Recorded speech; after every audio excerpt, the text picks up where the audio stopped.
Omumushomo ogutebekanisibwe ministry ey'enshonga z'omunda y'ihanga ogweserwe silencing the guns abatura bashabirwe kuhayo embundu ezibarukukoresa mu buhenda biragiro. Those who could have had guns, once they surrender them and they come out of those illegal activities, that means there will be peace, and at the end of the day we shall be able to develop. Assistant Commissioner of Police Florence Chirabera orikujunanizibwa enshonga z'embundu omu ministry ey'enshonga z'omunda y'ihanga nagira ngu embundu ziri kurenga miliyoni 40 omu kizinga kya Africa nizikoresibwa mu buhenda biragiro. A study was conducted and it was discovered that over 40 million small arms and light weapons are in the hands of illegal owners. And these are the guns that are being used to fight wars, conflict, and terrorize the population.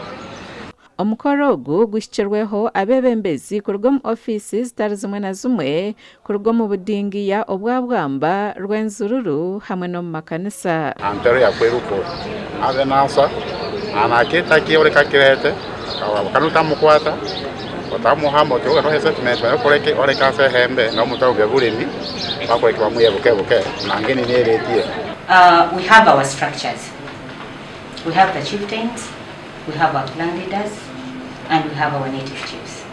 I pledge that very soon we are going to have a meeting with them to ensure that this information is reached to them and they can assist us in mobilization or sensitization of this information to reach the grassroots level. The more especially when people are bringing guns, they are returning guns, the community should not look at them and lynch them and kill them before those people even reach police. And those that have been granted the amnesty, the community also should not look at them as enemies anymore. So this will be my work, to go and talk to my fellow religious leaders, and we make sure that we disseminate this information. Okurigirira hari Chirabera ogwe wena orareta embundu omubwire obutarenzya okwa kabiri omwaka guru kwija taratebweho mushango yona orayanje naija kuhigwa no mukono gwe choma. The leaders in communities, people you trust, they are eminent people in this place that you can trust and hand over, and these people will hand over the gun to police. And you will not be followed up. Be assured. Amakuru aga gashakwa Gilbert Muhanguzi omuri Kasese.